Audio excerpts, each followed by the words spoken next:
আসসালামু আলাইকুম রহমতুল্লাহ। প্রিয় বন্ধুরা, কিছু মানুষ রয়েছে অর্থ সম্পদ হলে মানুষকে আর মানুষ মনে করে না।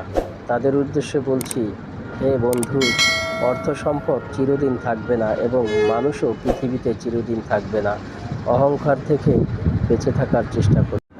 আল্লাহ পাক রব্বুল আলামিন পৃথিবীটাকে যদি মানুষের জন্য চিরস্থায়ী করে দিত, তাহলে পৃথিবীতে মানুষ কতই না ফিতনা ফাসাদ তৈরি করত। আল্লাহ পাক রব্বুল আলামিন যা করেছেন ভালোর জন্যই করেছেন। শুকরিয়া আলহামদুলিল্লাহ মালিকের দরবারে।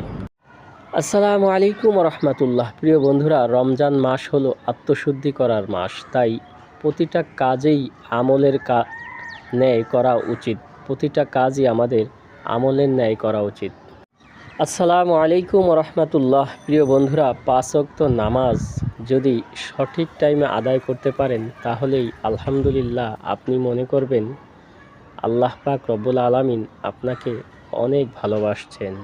তাই আপনি 5 ওয়াক্ত নামাজ সঠিক টাইমে আদায় করতে পেরেছেন।